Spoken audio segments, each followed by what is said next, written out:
নির্বাচন ফেব্রুয়ারি না এপ্রিলে সরকারের সঙ্গে বসে চূড়ান্ত সিদ্ধান্ত নেবে কমিশন। কোনো পক্ষের হয়ে কাজ না করার অঙ্গীকার সিইসির। আমরা কারো হুকুমে, কারো নির্দেশনায়, কারো পরিচালনায় আমরা কাজ করব না। লন্ডন বৈঠকে বিএনপির সঙ্গে দূরত্ব ঘোচানোর দাবি উপদেষ্টা রিজওয়ানার। ভিন্নমত থাকলে প্রধান উপদেষ্টার সঙ্গে আলোচনার সুযোগ আছে অন্য দলগুলোরও।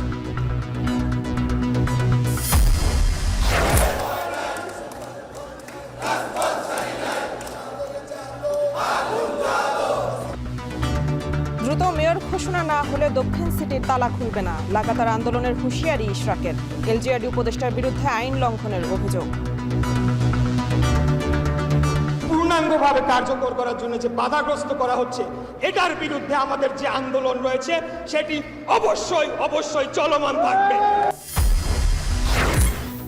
দেশে আক্রান্তের 25% ডেঙ্গুর হটস্পট বরগুনায়। এডিস নিধনে নেই পদক্ষেপ, ঘাটতি সচেতনতায়। ঢাকার হাসপাতালে বিভিন্ন জেলার রোগীর ভিড়।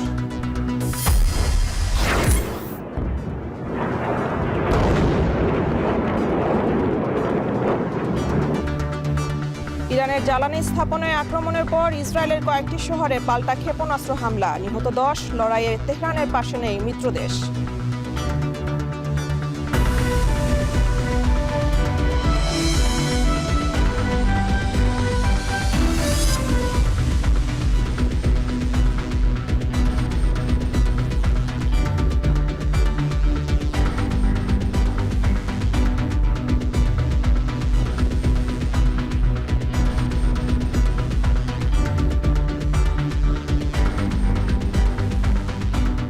স্বাগত। এখন সন্ধ্যায় পুরো আয়োজন জুড়ে সঙ্গে আছি আমরা দুজন। আমি নাজমুস সাকিব এবং আমি মেহরিন অ্যানি। আজকে সিইসি কিন্তু কথা বলছেন যে কারো হুকুমে নয়, কারো হুকুমে বা পরামর্শে কিংবা কোনো পক্ষের হয়ে নয়, সংবিধান এবং আইন অনুযায়ী ইসি নির্বাচন করতে প্রস্তুত।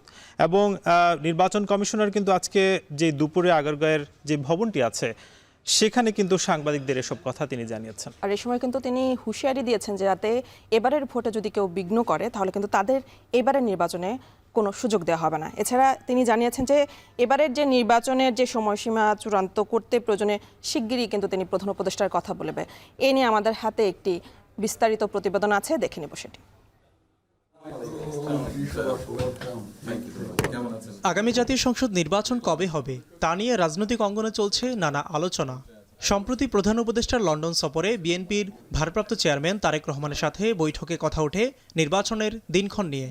এতে দলটির পক্ষ থেকে রমজানের আগেই ফেব্রুয়ারিতে নির্বাচন আয়োজনের প্রস্তাব দেওয়া হয়। প্রধান উপদেষ্টার পক্ষ থেকে ব্রিফিংয়ে ফেব্রুয়ারিতে নির্বাচনের ব্যাপারে সম্মতি আসে। যদিও ঈদের আগে জাতির উদ্দেশ্যে দেওয়া ভাষণে প্রধান উপদেষ্টা এপ্রিলের প্রথমার্ধে নির্বাচনের কথা জানিয়েছিলেন। 2026 সালের এপ্রিলের প্রথমার্ধের যে কোনো একটি দিনে অনুষ্ঠিত হবে। এমন অবস্থায় রবিবার আগারগাঁওয়ের নির্বাচন ভবনে কমিশনের কর্মকর্তাদের সাথে ঈদ পরবর্তী মতবিনিময়কালে উঠে আসে আসন্ন জাতীয় সংসদ নির্বাচনের নানা বিষয়ে। শেষে সাংবাদিকদের ব্রিফ করেন প্রধান নির্বাচন কমিশনার এএমএম নাসির উদ্দিন। জানান, লন্ডনে বৈঠকের আলোচনার বিষয়ে ইসিকে এখনও অফিসিয়ালি জানানো হয়নি। নির্বাচন যখনই হোক প্রস্তুত রয়েছে নির্বাচন কমিশন। জাতীয় নির্বাচনের যে বিষয়টি এসছে, যখনই হোক ফেব্রুয়ারিতে হোক এপ্রিলে, যখনই হোক আমাদের তো প্রস্তুত থাকতে হবে। আমি এখন আমার প্রস্তুতির বাইরে কিছু চিন্তা করছি না। যখন সরকারের সাথে কথা হবে যে ওনারা কি আলোচনা করেছেন, আমরা তো নিশ্চয়ই একটা ওনাদের ভাব বুঝতে পারবো, বুঝে তখন একটা তারিখ যখন যায় সেটা করব। সিএসি বলেন, কারো হুকুমে, পরামর্শে কিংবা কারো পক্ষ হয়ে নয়, সংবিধান এবং আইন অনুযায়ী নির্বাচন করবে EC. You can convey this message to the nation যে আমরা কারো হুকুমে, কারো নির্দেশনায়, কারো পরিচালনায় আমরা কাজ করব না। এ সময় ষড়যন্ত্রকারীদের সতর্ক করে সিএসি বলেন, এবার সুষ্ঠু নির্বাচনের জন্য জিরো টলারেন্স নীতি অনুসরণ করবে কমিশন। কেউ যদি মনে করে থাকে যে বাক্স লুট করে নিয়ে যাব, কেন্দ্র দখল করে আমি জিতে যাব, অতীতে যা হয়েছে, তারা দিবা স্বপ্নে আছে। এই জিনিস এবার হতে দেব না ইনশাল্লাহ। এ সময় তিনি জানান, নির্বাচনের সময়সীমা চূড়ান্তে প্রয়োজনে শীঘ্রই প্রধান উপদেষ্টার সাথে বৈঠক করবে কমিশন। মিয়া আমিরুল, এখন, ঢাকা। লন্ডন বৈঠকের মধ্য দিয়ে বিএনপির সাথে কোনো দূরত্ব থেকে থাকলে সেটি দূর হয়েছে বলে দাবি করেছেন উপদেষ্টা সৈয়দা রিজওয়ানা হাসান। এতে অন্য কোনো দলের আপত্তি থাকলেও প্রধান উপদেষ্টার সাথে আলোচনা করতে পারবেন বলে জানান তিনি। ঈদুল আজহার টানা 10 দিনের ছুটি শেষে সচিবালয়ে প্রথম কর্মদিবসে সাংবাদিকদের প্রশ্নের জবাবে কথা বলেন উপদেষ্টা রিজওয়ানা হাসান। আগামী নির্বাচনের জন্য আইনশৃঙ্খলা বাহিনী প্রস্তুত আছে বলে জানান স্বরাষ্ট্র উপদেষ্টা। বিস্তারিত জানাচ্ছেন সিউল আহমেদ। গত 13 জুন লন্ডনে প্রধান উপদেষ্টার সঙ্গে তারেক রহমানের বৈঠকে জাতীয় নির্বাচন ইস্যুতে বিএনপির সঙ্গে অন্তর্বর্তী সরকারের টানাপোড়েন কমার বার্তা মিলেছে। ঈদুল আজহার 10 দিনের ছুটির পর সচিবালয় খোলার প্রথম দিন দেশের রাজনৈতিক অঙ্গনের এত বড় প্রসঙ্গ উঠে আসে। রোববার পরিবেশ উপদেষ্টা নিজ মন্ত্রণালয়ে গণমাধ্যমের মুখোমুখি হলে প্রধান উপদেষ্টা তারেক রহমানের বৈঠকের প্রসঙ্গে প্রশ্নের জবাবে বলেন, বিএনপির সাথে কোনো দূরত্ব ছিল না। এছাড়াও কিছু থেকে থাকলে লন্ডনের বৈঠকের মধ্য দিয়ে তার অবসান হয়েছে। পরিস্থিতিটা বেশ স্বস্তিকর মনে হচ্ছে। হ্যাঁ, আর এখন রাজনৈতিক দলগুলো তার অবস্থান থেকে কথা বলবেন। রাজনৈতিক দলগুলো প্রধান উপদেষ্টার ব্যাপারে যদি কোনো কথা বলেন, এটা প্রধান উপদেষ্টার সাথেই ওনারা নিশ্চয়ই কথা বলবেন। প্রসেসটা এমন, আপনি রাজনীতি বলেন, নির্বাচনী বলেন, গণতন্ত্রই বলেন আর সংস্কারই বলেন, প্রত্যেকটাই ডায়ালগের মাধ্যমে আগাতে হবে। আমি সেই জন্য ডায়ালগটা হচ্ছে এটাকেই একটা সুসংবাদ মনে করি। স্বরাষ্ট্র উপদেষ্টাও জানালেন, যে কোনো সময় আগামী নির্বাচনের জন্য আইন শৃঙ্খলা বাহিনী প্রস্তুত আছে।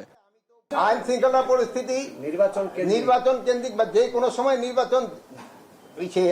নির্বাচনের ডেটটা তো ফিক্স করবে নির্বাচন কমিশন।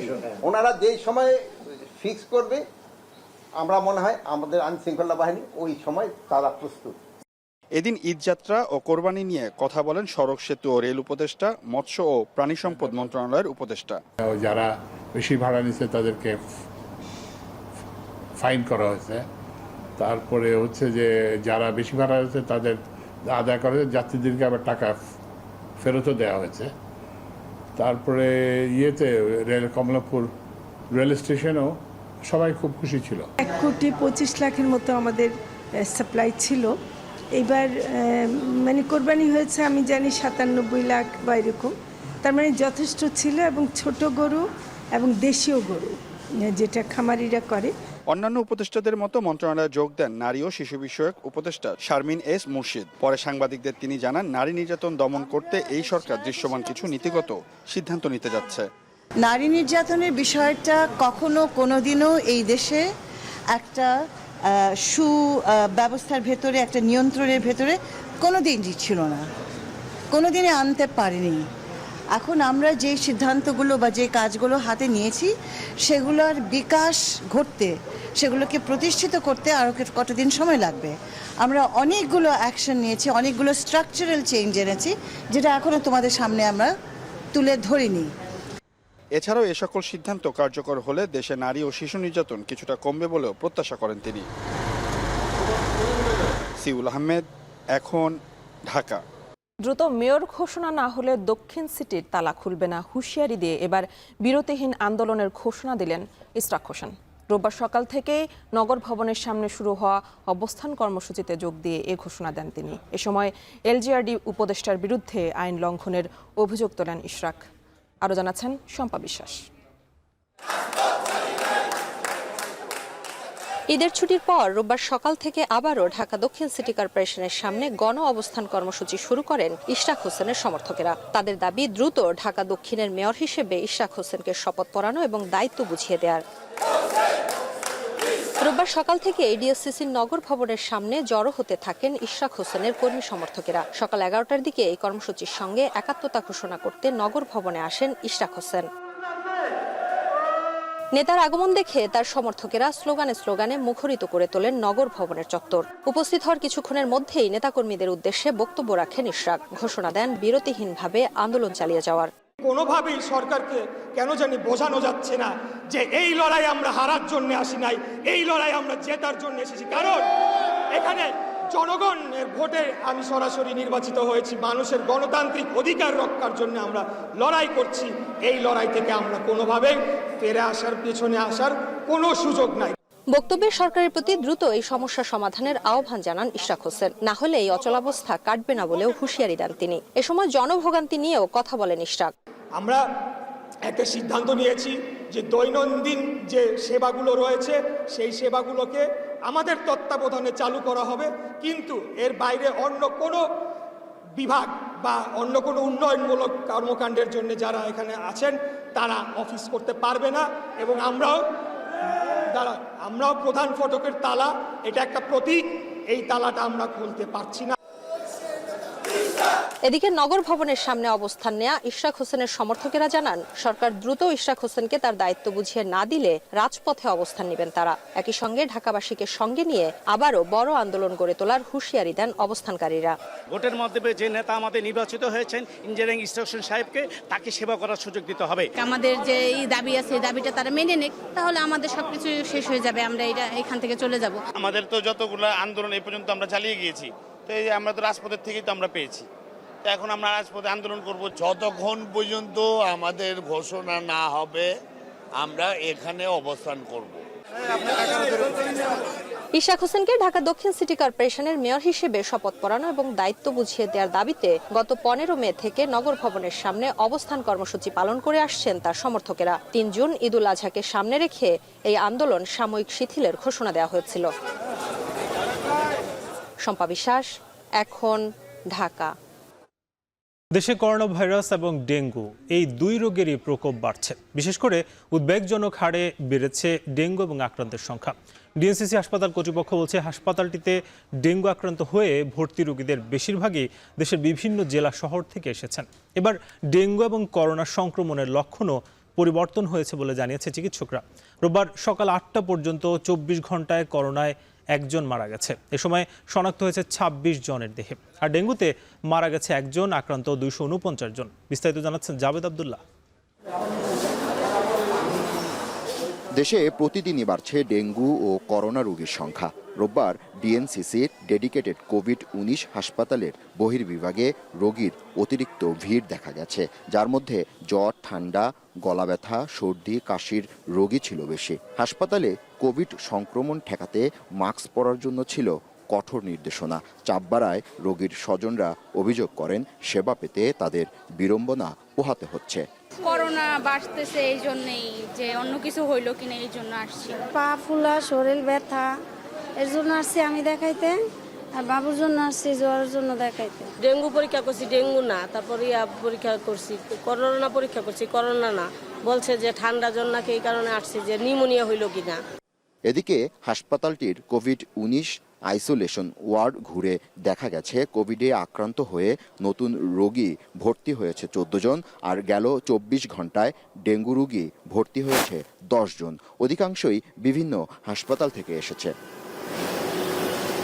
হাসপাতালটির পরিচালক জানান, কোভিড রোগী ব্যবস্থাপনার জন্য জরুরি ভিত্তিতে সেন্ট্রাল অক্সিজেন লাইন এবং লিকুইড অক্সিজেন ট্যাঙ্ক স্থাপন করা হয়েছে এবং আইসিইউ সহ নিরবিচ্ছিন্ন অক্সিজেনের ব্যবস্থাও রাখা হয়েছে। আমরা একই সাথে 300টা রোগীকে ইনডোর ম্যানেজমেন্ট দিতে পারবো। তারপরে যদি আমাদের আরও বেশি প্রয়োজন হয়, রোগীর সংখ্যা বৃদ্ধি পায়, তাহলে আমরা আপ টু 1054 পর্যন্ত আমরা বেড এক্সটেন্ড করতে পারি। সেক্ষেত্রে হয়তো আমরা স্বাস্থ্য অধিদপ্তর এবং স্বাস্থ্য মন্ত্রণালয়ের মাধ্যমে আরও জনবলের চাহিদা দিব। চিকিৎসকরা জানালেন, ডেঙ্গু ওয়ার্ডে পর্যাপ্ত স্বাস্থ্যসেবা নিশ্চিতে প্রয়োজনীয় সব পদক্ষেপ নেওয়া হয়েছে। যে রোগীর আগের থেকে ডায়াবেটিস, প্রেশার বা কিডনির সমস্যা এগুলো আছে, এরা বেশি আক্রান্ত হচ্ছে এবং অসুস্থ বেশি তারাই হচ্ছে। কোভিডের রোগী আগে সাধারণত আমরা কি পাইতাম? সর্দি, কাশি, শ্বাসকষ্ট। হ্যাঁ, তো এটার থেকে আমরা এই ডেঙ্গুর সাথে মিলে যাচ্ছে বা চিকুনগুনিয়ার সাথে মিলে যাচ্ছে। শনিবার দেশে আরও 7 জনের শরীরে করোনা ভাইরাসের সংক্রমণ শনাক্ত হয়েছে, তবে এ সময় কারো মৃত্যু হয়নি। এই নিয়ে চলতি মাসে এখন পর্যন্ত 104 জন করোনায় আক্রান্ত হলেন। জাবেদ আব্দুল্লাহ, এখন, ঢাকা। দেশে ডেঙ্গুর হটস্পট হিসেবে চিহ্নিত করা হয়েছে উপকূলীয় জেলা বরগুনা। আক্রান্তের সংখ্যা দেশের মোট রোগীর 25%। ডেঙ্গুর প্রকোপের পরও মশক নিধনে কর্তৃপক্ষের কার্যকর পদক্ষেপ নেই। এছাড়া বর্জ্য অব্যবস্থাপনার প্রয়োজনে প্রশাসনের অবহেলা, অনিয়ম আর অসচেতনতাকে দুষছেন ভুক্তভোগীরা। বিশেষজ্ঞরা বলছেন, দ্রুত পদক্ষেপ না নিলে ডেঙ্গু পরিস্থিতি নিয়ন্ত্রণের বাইরে চলে যাওয়ার শঙ্কাও রয়েছে। আরও জানাচ্ছেন জিয়াদ মাহমুদ। এবছর বর্ষা মৌসুম শুরুর আগেই ডেঙ্গু আক্রান্তের দিক থেকে শীর্ষে বরগুনা। ইতিমধ্যেই এ জেলাকে ঘোষণা করা হয়েছে ডেঙ্গুর হটস্পট হিসেবে। তবুও যেন টনক নড়ছে না প্রশাসনের। মশক নিধন কিংবা বর্জ্য ব্যবস্থাপনায় এখনও উদাসীন পৌর প্রশাসন। ডেঙ্গুর প্রাদুর্ভাব সম্পর্কে বছরের শুরুতেই বিশেষজ্ঞরা সতর্ক করলেও প্রশাসন গ্রাম কিংবা শহরের অপরিকল্পিত ড্রেনেজ ব্যবস্থা, জলাবদ্ধতা নিরসন ও এডিস মশার বংশবিস্তার রোধে তেমন উদ্যোগ নেয়নি অভিযোগ স্থানীয়দের। পাশাপাশি প্রাদুর্ভাব শুরুর পরও প্রশাসনের নীরবতায় ক্ষুব্ধ স্থানীয়রা। ঔষধ ছিটাচ্ছে না, শুধু কেরাসিন ছিটাচ্ছে। আমরা যে গন্ধ পাই স্বাভাবিক অবস্থায়, টোটাল শহরটা অপরিষ্কারচ্ছন্ন। ডেঙ্গুর প্রভাবটা বেশি বাড়ার কারণটাই হলো যে এই যে ময়লা আবর্জনা, বর্জ্য ব্যবস্থাপনাটা যে মানে ভালোভাবে পয় নিষ্কাশনটা হচ্ছে না। মশার ওষুধ তো এবছর দেখি নাই, মাঝে সাঝে দু এক জায়গায় দিছিলে, হ্যাঁ খুব কম। এদিকে ডেঙ্গুর ভয়াবহতার পরও তেমন সচেতনতা নেই স্থানীয়দের মাঝে। হাসপাতাল ঘুরে দেখা যায় প্রতি রোগীর সাথেই ভিড় করছেন 4 থেকে 5 জন স্বজন। রোগী স্বজনদের ভিড়ে ব্যাহত হচ্ছে চিকিৎসা কার্যক্রম, ছড়াচ্ছে মশাবাহিত রোগটির জীবাণু। ডেঙ্গু আক্রান্ত হলে আপনি দেখবেন ওই যে বাড়িতেই 500 টাকা বা 600 টাকায় তার বাড়ির আঙিনে পরিষ্কার করতে পারতো, তারাই কিন্তু 50,000 60,000 টাকা চিকিৎসা ব্যয় হচ্ছে তাদের। এই যে মানুষের সচেতনতার অভাব, এই অভাবের কারণেই আসলে ডেঙ্গু আজকে বরগুনায় মহামারী আকার ধারণ করেছে। এদিকে জরুরি পরিস্থিতি সামাল দিতে স্বাস্থ্য বিভাগের তৎপরতায় জেলায় জরুরি ভিত্তিতে 10 জন চিকিৎসক ও 10 জন নার্স পদায়ন করা হয়েছে। ডেঙ্গু আক্রান্তদের সেবায় সর্বোচ্চ চেষ্টা ও বর্জ্য অপসারণ সহ মশক নিধনে পদক্ষেপের কথা জানান সিভিল সার্জন ও জেলা প্রশাসক। আমাদের যে শয্যা সংখ্যা তার থেকে প্রায় 4 থেকে 5 গুণ ডেঙ্গি রোগী এখানে ভর্তি। তো সেটা গত 2-3 মাস আগে থেকে আমাদের এই প্রাদুর্ভাব। তো ডেঙ্গির আমাদের বরগুনা একটা ব্রেকআউট হয়ে গিয়েছে। আমাদের কাছে মনে হয়েছে যে এডিস মশার বংশবৃদ্ধিটা আমরা প্রতিরোধ করতে পারি না, আশানুরূপভাবে এর ফলশ্রুতিতে আজকে এত রোগী। প্রতি বছরেই এই বরগুনায় ডেঙ্গুর প্রাদুর্ভাবটা একটু বেশি থাকে। এই বছরও তার আসলে বিকল্প কিছু ঘটেনি। তা আমরা চেষ্টা করছি, আমরা সকলে মিলে চেষ্টা করছি, আমাদের গভর্নমেন্টও যথেষ্ট পরিমাণ চেষ্টা করছে। আমরা সকলের প্রচেষ্টা, আমরা আশা করি আমরা এটাকে একটা স্বনির্ভর নিয়ে আসতে পারবো। এ পর্যন্ত বরগুনায় ডেঙ্গু আক্রান্তের সংখ্যা 1800 ছাড়িয়েছে। সরকারি হিসেবে মৃতের সংখ্যা 5 জন। এদিকে শঙ্কার বিষয় হচ্ছে উপকূল জুড়ে অব্যাহত রয়েছে বৃষ্টিপাত, যা এডিস মশার বংশবিস্তারে সহায়ক বলে জানান বিশেষজ্ঞরা। তাই দ্রুত সময়ের মধ্যে প্রান্তিক জনগোষ্ঠীর মাঝে সচেতনতা বৃদ্ধি সহ জলাবদ্ধতা ও বর্জ্য অপসারণ ও মশক নিধনে কার্যকর পদক্ষেপ না নিলে বরগুনার ডেঙ্গু পরিস্থিতি নিয়ন্ত্রণের বাইরে চলে যাওয়ার শঙ্কা রয়েছে। জিয়াদ মাহমুদ, এখন বরগুনা। ঈদের ছুটি শেষ হলেও প্রথম কর্মদিবসের দিনও ফিরছে মানুষ। সড়কে ফিরতি যানবাহনের চাপ, এতে ঢাকা টাঙ্গাইল যমুনা সেতু সড়কে সৃষ্টি হয় 12 কিলোমিটার যানজট। 7 ঘন্টা পর দুপুর 1:30টার দিকে স্বাভাবিক হয়ে আসে যান চলাচল। এছাড়া মহাসড়কের মোড় এবং বাস কাউন্টারে বেড়েছে যাত্রীদের ভিড়। বাসের টিকিট না পেয়ে ট্রাক এবং পিকআপে করেও গন্তব্যে যাচ্ছেন অনেকে। কিছু কাউন্টারে অতিরিক্ত ভাড়া নেওয়ার অভিযোগ করেন যাত্রীরা। সহকর্মীদের পাঠানো তথ্যছবিতে বিস্তারিত। শেষ হয়েছে ঈদের ছুটি, সকাল থেকেই খুলেছে অফিস আদালত। তাই স্বজনদের সঙ্গে ঈদ উদযাপন শেষে রোববারও জীবিকার তাগিদে ফিরছেন কর্মজীবীরা। রোববার সকাল থেকেই ঢাকা টাঙ্গাইল যমুনা সেতু মহাসড়কে যানবাহনের চাপ ছিল চোখে পড়ার মতো। এ সময় কয়েক কিলোমিটার যানজটের সৃষ্টি হয়, এতে যাত্রীদের দুর্ভোগ পৌঁছায় চরমে। অনেক যানজট, হাঁটতে হাঁটতে এক গতি থেকে আরেক গতি গেছি, কিন্তু ভোগান্তিতে বাঁচতেছি না, গাড়ি পাইতেছি না। ঈদের 7 দিন হয়েছে, 10 টাকার ভাড়া 30 টাকা, 30 টাকার ভাড়া 100 টাকা, আবার 100 টাকার ভাড়া 500 টাকা পর্যন্ত উঠে গেছে। সকাল 9টায় এসে 12টা বাজে, তাতে গাড়ি পাওয়া যাচ্ছে না। একই চিত্র বগুড়ায়। সংকটের কারণে ঠিক সময়ে ছাড়ছে না বাস। দীর্ঘক্ষণ কাউন্টারের সামনে দাঁড়িয়ে বিকল্প উপায়ে রাজধানী ফেরার ব্যবস্থা করেন অনেকে। কিছু কাউন্টারে ছিল অতিরিক্ত ভাড়া নেওয়ারও অভিযোগ, যদিও কাউন্টার সংশ্লিষ্টরা বলছেন নির্ধারিত ভাড়াই নেওয়া হচ্ছে যাত্রীদের কাছ থেকে। লোকাল গাড়িগুলো 1000 টাকা বাড়তি ভাড়া নিচ্ছে, এখন আমরা যাবো কেমনে? এখন ছুটি শেষ, ঢাকায় যাচ্ছি, গাড়ি পাচ্ছি না, অতিরিক্ত ভাড়া চাচ্ছে তারা। কাউন্টারে সিট নাই, এখানে অতিরিক্ত ভাড়া, কিন্তু গাড়ি নাই, অতিরিক্ত যাত্রী। সিরাজগঞ্জের যমুনা সেতুর সংযোগ মহাসড়কে যানবাহনের চাপ বাড়লেও নেই যানজট। এছাড়া মহাসড়কের বিভিন্ন মোড় ও বাস কাউন্টারে যাত্রীদের ভিড় বেড়েছে। বাসের টিকিট না পেয়ে ট্রাক ও পিকআপে করেও গন্তব্যে যাচ্ছেন অনেকে। চান্দুরার ভাড়া তো আমাদের অরিজিনাল ভাড়া হলো হেন নিলে 200 টাকা করে নেয় ঈদ ছাড়া, আর ঈদের ভাড়া নেয় 300 টাকা নিবে না, 400 নিতে পারো, 600 টাকা ভাড়া তো না। ইঞ্জিন কাভারের ওপর যাচ্ছে, মেয়ে ছেলে কিছু দেখতেছে না, ইঞ্জিন কাভারের ওপর যাচ্ছে, পিছন সিটে বসায় নিয়ে যাচ্ছে। এটা মেয়েদের যেমন নিরাপত্তার একটা ব্যাঘাত, সেই সাথে তো জনভোগান্তি আছেই। হ্যাঁ, আমি 500-600 টাকা নিব, কোন থেকে দিব? এদিকে শনিবার যমুনা সেতু দিয়ে 51,595টি যানবাহন পারাপার হয়েছে। টোল আদায় হয়েছে 3,48,36,250 টাকা। তামজিদ মির্জা, এখন। যুক্তরাজ্যে বাংলাদেশিদের যে সম্পদ জব্দ হয়েছে তাতে দেশ থেকে টাকা পাচারের ঘটনা প্রমাণ হয়। বিদেশে জব্দ হওয়া অর্থ ফেরত আনতে শিগগিরই আইনি প্রক্রিয়া শুরু হবে বলে জানান বাংলাদেশ ব্যাংকের governor doctor Ahsan H Mansur. রোববার কেন্দ্রীয় ব্যাংকে ব্রিফিংয়ে সাংবাদিকদের এসব কথা জানান তিনি। গভর্নর আরও জানান, যুক্তরাজ্যে সালমান এফ রহমান ও সাবেক ভূমিমন্ত্রী সাইফুজ্জামান চৌধুরীর জব্দকৃত সম্পদ উদ্ধারেও আইনগত সিদ্ধান্ত নেবে সরকার। যুক্তরাজ্য ও যুক্তরাষ্ট্র থেকে পাচার হওয়া অর্থ ফেরত আনা অপেক্ষাকৃত সহজ হলেও অন্যান্য দেশ থেকে এই প্রক্রিয়া বেশ কঠিন। আরও জানাচ্ছেন আতর নিয়ন। 5 আগস্টের পর ক্ষমতাচ্যুত আওয়ামী লীগের আমলে আত্মসাৎকৃত ও পাচার হওয়া সম্পদের মধ্যে দেশে বিদেশে ও স্থাবর অস্থাবর মিলিয়ে প্রায় 2.25 লাখ কোটি টাকা জব্দ করেছে সরকার।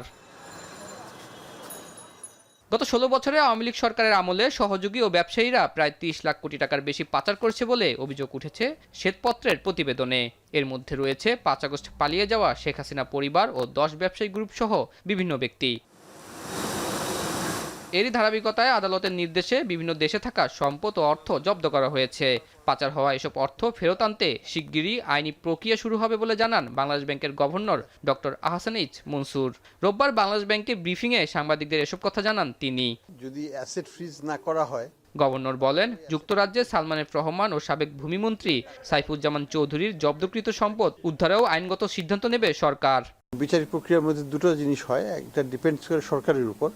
সরকার এটাকে ক্রিমিনাল কেস হিসাবে নেবে না এটাকে সিভিল কেস হিসাবে নেবে, সেটা একটা ডিসিশনের ব্যাপার আছে সরকারের।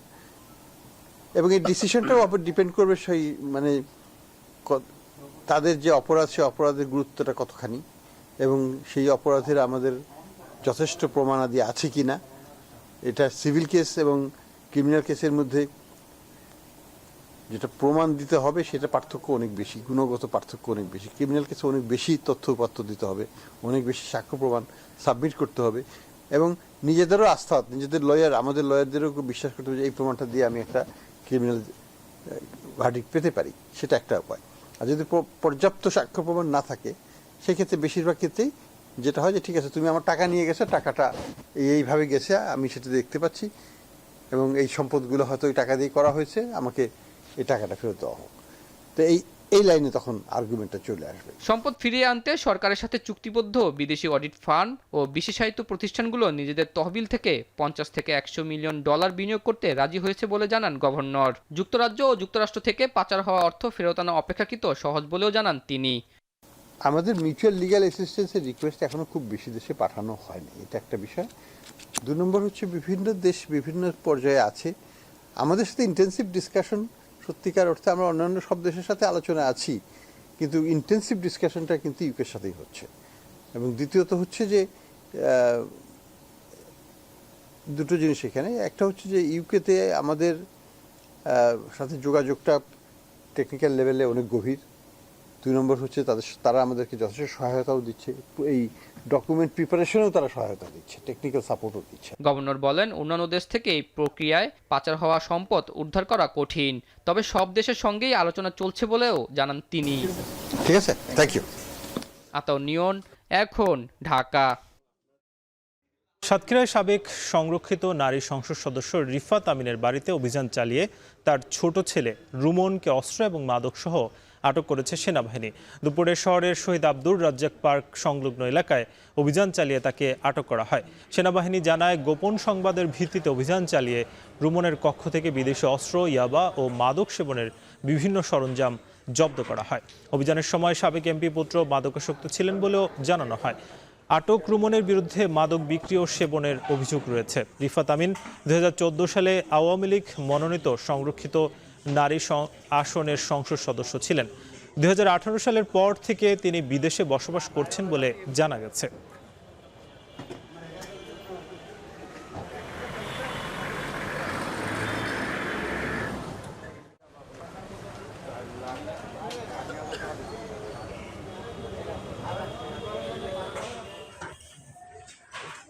সপ্তম শ্রেণী পড়ুয়া মেয়েকে বিয়ে দিতে রাজি না হওয়ায় প্রাণ দিতে হলো রিকশা চালক বাবাকে। পুলিশ জানায়, কিছুদিন আগে শিববাটির বাসিন্দা মোহাম্মদ শাকিলের মেয়েকে বিয়ের প্রস্তাব দেয় বগুড়া জেলা স্বেচ্ছাসেবক দলের নেতা জিতু ইসলাম। এতে রাজি না হওয়ায় শনিবার দুপুরে শাকিলকে করতোয়া নদীর ঘাটে নিয়ে মারধর করে জিতুর সমর্থকরা। এতে মারা যান তিনি। এ ঘটনায় জেলার বিভিন্ন স্থানে অভিযান চালিয়ে অভিযুক্ত স্বেচ্ছাসেবক দলের নেতা জিতু সহ 3 জনকে গ্রেফতার করেছে পুলিশ। আরও জানাচ্ছেন রাজীব সেলিম। সপ্তম শ্রেণী পড়ুয়া মেয়েকে দীর্ঘদিন ধরে উত্ত্যক্ত করছিল প্রায় ৪৫ বছর বয়সী প্রতিবেশী জিতু। প্রতিবাদ করায় পিটিয়ে হত্যা করা হয় রিকশাচালক বাবা শাকিল আহমেদকে। বগুড়া শহরের শিববাটি এলাকায় এই ঘটনা ঘটে। স্বজনরা জানান, একই এলাকার বাসিন্দা জেলা স্বেচ্ছাসেবক দলের সহ সাধারণ সম্পাদক জিতু ইসলাম প্রতিবেশী শাকিলের মেয়ের সাথে তার বিয়ে দেওয়ার জন্য জোর করতে থাকে। বাকবিতণ্ডার এক পর্যায়ে জিতুর সঙ্গে থাকা লোকজন শাকিলকে বেধড়ক মারপিট করে ছেড়ে দেয়। পরে আবারও বাড়ি থেকে তুলে নিয়ে আরেক দফা মারধর করে শাকিলকে। অবস্থার অবনতি দেখে হাসপাতালে পাঠালে সেখানেই মৃত্যু হয় শাকিলের। মানে আমার মেয়ে করলে রাস্তাঘাটে করে ডিস্টার্ব করে, তখন আমার স্বামী শুনতে পায়, একবারে মারে। আমার ভাইয়ের যারা খুনি তাদের ফাঁসি হোক, বিশেষ করে জিতু মমিতুল আশিক, এদের যেন সরকার না ছাড়ে। আমার ছেলেকে চোরের মতো চোরকও বেন ওইভাবে মারে না, এইভাবে মারছে আমার ছেলে। আমার ছেলে যারা যারা মারছে আমি তার ঘরে ফাঁসি চাই। হত্যার ঘটনায় অভিযুক্ত প্রধান আসামি সহ 3 জনকে আটক করা হয়েছে। বাকিদের আটকের চেষ্টা চলছে জানান পুলিশ। শাকিলকে আসলে মারধর করে, পরবর্তীতে শাকিলকে জিয়াউর রহমান মেডিকেল কলেজে ভর্তি করানো হয়, এখানে তিনি মারা যান। আমরা আসলে জিতুকেও গ্রেপ্তার করতে সক্ষম হয়েছি। আর বিষয়টি নিয়ে আমরা আসলে তদন্ত করছি, আর এর সাথে যারা যারা জড়িত সকলকে আমরা গ্রেপ্তার করতে সক্ষম হব। হত্যাকাণ্ডের এই ঘটনায় অজ্ঞাতনামা 8 জনের নামে ও নামধারী 17 জনের নামে মামলা করা হয়েছে। আটক জিতুর বিরুদ্ধে হত্যা, ডাকাতি ও মাদকসহ 5টি মামলা রয়েছে। রাজীব সেলিম, এখন বগুড়া। এবার আন্তর্জাতিক প্রসঙ্গ। ইরান ইসরায়েল হামলা পাল্টা হামলার মধ্যেই নতুন করে বিস্ফোরণে কাঁপল তেহরান। এর আগে তেল ডিপোতে হামলার জবাবে ইসরায়েলের হাইফা বন্দর এবং তেল শোধনাগার লক্ষ্য করে পাল্টা হামলা চালায় ইরান। হামলা হয় তেল আবিব, জেরুজালেম সহ বেশ কিছু গুরুত্বপূর্ণ শহরে। এক রাতেই প্রাণ যায় অন্তত 10 জনের, নিখোঁজ অন্তত 35 জন। তেহরানের সঙ্গে জোট বেঁধে ইসরায়েল হামলা চালাচ্ছে ইয়েমেনি হুথিরাও।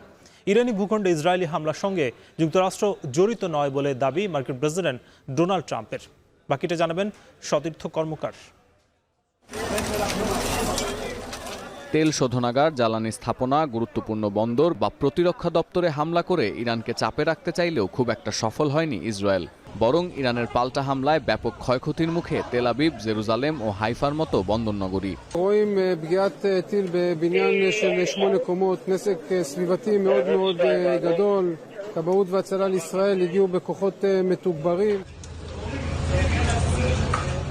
গোটা ইসরায়েল জুড়ে সাইরেনের শব্দ আর হামলার আতঙ্কের সঙ্গে যোগ হয়েছে হাসপাতালে আহতদের আহাজারি।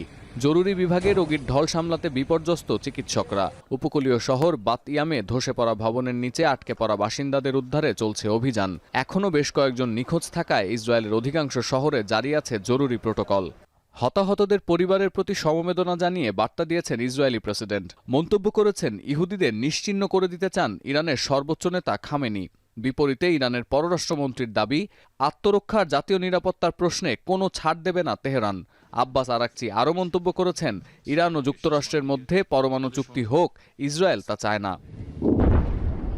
রাজধানী তেহরানের শাহরান সহ আরও বেশ কয়েকটি গুরুত্বপূর্ণ জ্বালানি স্থাপনায় হামলার জবাবে শনিবার রাতে ইসরায়েলের হাইফা বন্দরে হামলা চালায় ইরান। প্রত্যক্ষদর্শীদের তথ্যের ভিত্তিতে কয়েকটি গণমাধ্যমের দাবি, ইরান থেকে ছোড়া মিসাইল ব্যারেজ ও ড্রোনের আঘাতে হাইফার বন্দর ও তেলের ডিপো সরাসরি ক্ষতিগ্রস্ত হয়েছে। যদিও ক্ষয়ক্ষতির বিষয়ে কোনো তথ্য দিতে রাজি হয়নি হাইফা বন্দর কর্তৃপক্ষ।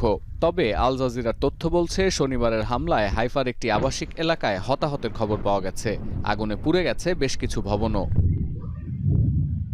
হাইফা ইসরায়েলের 3টি প্রধান বৃহত্তম আন্তর্জাতিক সমুদ্র বন্দরের একটি। পরিবহন ও বাণিজ্য উভয় খাতে গুরুত্বপূর্ণ ভূমিকা আছে প্রাকৃতিক এই বন্দরের। এছাড়াও রয়েছে স্পোর্টস মেরিনা এবং রাসায়নিক টার্মিনাল। তাসনিম নিউজ এজেন্সি জানিয়েছে, শনিবার রাতে তেহরানের এই হামলার প্রাথমিক উদ্দেশ্য ছিল হাইফা বন্দরটি অচল করে দেয়া। ইরানের স্থানীয় গণমাধ্যম আরও বলছে, হাইফা বন্দরে রাখা বিস্ফোরক রাসায়নিক অ্যামোনিয়ার ডিপোতে আঘাত হানারও পরিকল্পনা করছিল তেহরান। তরল বা গ্যাস আকারে গুদামজাত এই অ্যামোনিয়া ডিপোকে ফ্লোটিং টাইম বোমা হিসেবে বিবেচনা করা হয়। এছাড়া রাজধানী তেল আবিব ও জেরুজালেম সহ ইসরায়েলের বেশ কয়েকটি শহরে দফায় দফায় ড্রোন ও ক্ষেপণাস্ত্র হামলা করেছে তেহরান। অন্যদিকে তেহরানের জ্বালানি স্থাপনা ও শাহরান তেল ডিপোতে হামলা চালায় ইসরায়েল। এছাড়াও দেশটির দক্ষিণে আরেকটি জ্বালানি ট্যাঙ্কে হামলা চালিয়েছে তেল আবিব। যদিও আইআরজিসির তথ্য বলছে, শনিবার রাতে তেল আবিব থেকে ছোড়া 3টি ক্রুজ মিসাইল ও 10টিরও বেশি ড্রোন প্রতিহত করা হয়েছে। ধ্বংস করা হয়েছে অজ্ঞাত কিছু যন্ত্র। তেলের ডিপো ছাড়াও ইরানের কয়েকটি পারমাণবিক স্থাপনায় ফের আঘাত হানার দাবি করছে ইসরায়েল। এর মধ্যে ইরানের প্রতিরক্ষা মন্ত্রণালয় রয়েছে। এদিকে শনিবার রাতে ইরানে ইসরায়েল যে হামলা করেছে তার সঙ্গে যুক্তরাষ্ট্রের কোনো সম্পৃক্ততা নেই বলে ট্রুথ সোশ্যালে দাবি করেছেন মার্কিন প্রেসিডেন্ট ডোনাল্ড ট্রাম্প। তবে তেহরানকে সতর্ক করে বলেছেন, ইরান যদি প্রত্যক্ষ বা পরোক্ষভাবে যুক্তরাষ্ট্রে আঘাত হানার চেষ্টা করে, ওয়াশিংটন এমন রূপে অবতীর্ণ হবে যা আগে কেউ কখনো দেখেনি। ট্রাম্পের পরামর্শ মেনে নিয়ে ইরানকে শান্তির পথে হাঁটার পরামর্শ যুক্তরাষ্ট্রের প্রতিরক্ষা মন্ত্রীরও। This is not some sort of a perspective where we're worried or concerned. We're vigilant. We're prepared in a strong defensive posture, while the president continues to say to Iran, "Hey, you have an option for peace." এর আগে গেল মঙ্গলবার গোপনে ইসরায়েলে প্রায় 300টি hellfire ক্ষেপণাস্ত্র পাঠায় যুক্তরাষ্ট্র। মিডল ইস্ট আইয়ের তথ্য বলছে, এই হেলফায়ার ব্যবহার করে ইরানের নাতানজ পরমাণু গবেষণা কেন্দ্রে হামলা চালিয়েছিল ইসরায়েল। ইসরায়েলি ভূখণ্ডে ইরানের সঙ্গে জোট বেঁধে হামলা চালাচ্ছে ইয়েমেনের হুথি বিদ্রোহীরা। এবারই প্রথম ইরানের কোনো অক্ষশক্তি বিশ্বকে জানান দিয়ে ইরানের সঙ্গে জোট বেঁধে ইসরায়েলি ভূখণ্ডে হামলা চালালো। وذلك في أوقات متفاوتة خلال 24 ساعة الماضية. জর্ডানের পর আকাশসীমা বন্ধের ঘোষণা দিয়েছে সিরিয়াও। সংঘাত বন্ধে রাশিয়ার পাশাপাশি এবার ইসরায়েলের সঙ্গে যোগাযোগ করেছে চীনা পররাষ্ট্র দপ্তর। সতীর্থ কর্মকার, এখন বিশ্ব। ইসরায়েলের বিরুদ্ধে মূলত একাই লড়ে যাচ্ছে ইরান। আরব রাষ্ট্র, বিশেষ করে পারস্য উপসাগরীয় অঞ্চলের রাষ্ট্রগুলো ইসরায়েলি হামলার নিন্দা জানালেও মিত্রদের কাছ থেকে উল্লেখযোগ্য সহায়তা পাচ্ছে না তেহরান। বিস্তারিত জানাচ্ছেন তানভীর জনি। ইরান ও ইসরায়েলের চলমান সংঘাত বিস্তৃত হওয়া নিয়ে উদ্বিগ্ন গোটা বিশ্ব। বিশ্লেষকদের মতে দুই পক্ষ পুরোপুরি সংঘাতে জড়ালে অস্থিতিশীল হবে পুরো মধ্যপ্রাচ্য, যা ভয়ঙ্কর সংঘাত ডেকে আনতে পারে। কেউ কেউ বলছেন এই সংঘাত পরমাণু যুদ্ধের দিকে ঠেলে দিতে পারে বিশ্বকে। এমন অবস্থায় প্রশ্ন উঠছে ইরান ও ইসরায়েলের সক্ষমতা নিয়ে। মধ্যপ্রাচ্যের শক্তিধর দেশ ইরান যদি পরমাণু অস্ত্র তৈরি করে ফেলে, তাহলে অস্তিত্ব সংকটে পড়বে ইসরায়েল।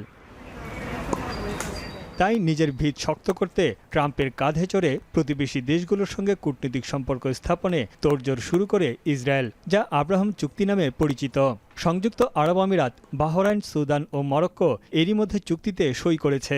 সৌদি আরব সহ আরও কিছু দেশও এতে সম্মত জানিয়েছে। চুক্তির মাধ্যমে এসব দেশ যুক্তরাষ্ট্র ও ইসরায়েলের অত্যাধুনিক সামরিক ও নজরদারি যন্ত্রপাতি পেতে আগ্রহী। নিজেদের নিরাপত্তায় তারা এটিকে গুরুত্বপূর্ণ পদক্ষেপ বলে মনে করে।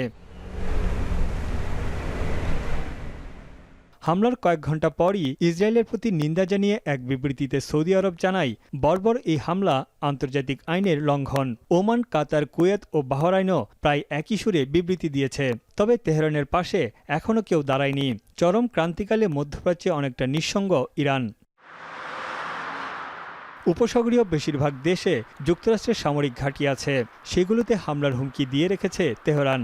এতে সংঘাত বাড়লে নিরাপত্তাজনিত সংকটে পড়বে গোটা উপসাগরীয় অঞ্চল। তাই এসব দেশ কূটনীতিক সমাধানের পথেই হাঁটছে। বিশেষজ্ঞদের মতে ইরানের পাশে দাঁড়ালে তাদেরও মাশুল গুনতে হবে। অন্যদিকে ইরান সমর্থিত গোষ্ঠী হামাস, হিজবুল্লাহ, হুতি ও ইরাকি মিলিশিয়ারও অনেকটা চুপ। ইরানের প্রক্সি বাহিনীগুলো এরই মধ্যে তাদের শীর্ষ কর্মকর্তা ও সামরিক সরঞ্জাম হারিয়ে অনেকটা দুর্বল হয়ে পড়েছে। হুতি গোষ্ঠী ছাড়া ইসরায়েলে সরাসরি কেউ হামলা করেনি এখন পর্যন্ত।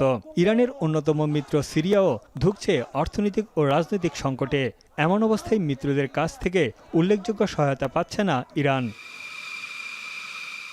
দুই পক্ষের সংঘাত বড় হোক সেটি কেউ চায় না, তবে ইরানকে ধ্বংস করতে বারবার হুমকি দিচ্ছে ইসরায়েল। আর ইরান বলছে সংঘাত নয়, আত্মরক্ষায় লড়ছে তারা। ইরান ও ইসরায়েলের সংঘাত কমাতে মধ্যস্থতায় এগিয়ে এসেছে রাশিয়া। সম্প্রতি পরমাণু ইস্যু নিয়ে যুক্তরাষ্ট্রের সঙ্গেও তেহরানের সম্পর্ক তলানিতে পৌঁছায়। তানভীর জনি, এখন বিশ্ব। শেষ করব এখন সন্ধ্যা, তবে তার আগে শিরোনামগুলো জানাবো আরো একবার। নির্বাচন ফেব্রুয়ারি না এপ্রিলে, সরকারের সঙ্গে বসে চূড়ান্ত সিদ্ধান্ত নেবে কমিশন। কোনো পক্ষের হয়ে কাজ না করার অঙ্গীকার সিএসির। আমরা কারো হুকুমে, কারো নির্দেশনায়, কারো পরিচালনায় আমরা কাজ করব না। লন্ডন বৈঠকে বিএনপির সঙ্গে দূরত্ব ঘোচানোর দাবি উপদেষ্টা রিজওয়ানার। ভিন্নমত থাকলে প্রধান উপদেষ্টার সঙ্গে আলোচনার সুযোগ আছে অন্য দলগুলোরও। দ্রুত মেয়র ঘোষণা না হলে দক্ষিণ সিটির তালা খুলবে না। লাগাতার আন্দোলনের হুঁশিয়ারি ইশরাকের। এলজিআরডি উপদেষ্টার বিরুদ্ধে আইন লঙ্ঘনের অভিযোগ। দেশে আক্রান্তের 25% ডেঙ্গুর হটস্পট বরগুনায়। এডিস নিধনে নেই পদক্ষেপ, ঘাটতি সচেতনতায়। ঢাকার হাসপাতালে বিভিন্ন জেলার রোগীর ভিড়।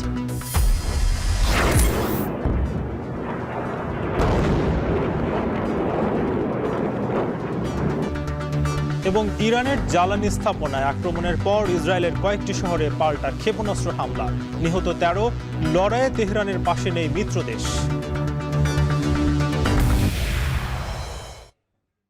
শেষ করছে এখন সন্ধ্যা। এখন টেলিভিশন ওয়েবসাইটে দেখতে ভিজিট করুন www.এখন.tv। এছাড়া ফেসবুকে যুক্ত হতে পারেন facebook.com/tv.এখন। ইউটিউবে দেখতে পারেন youtube.com/c/echontv।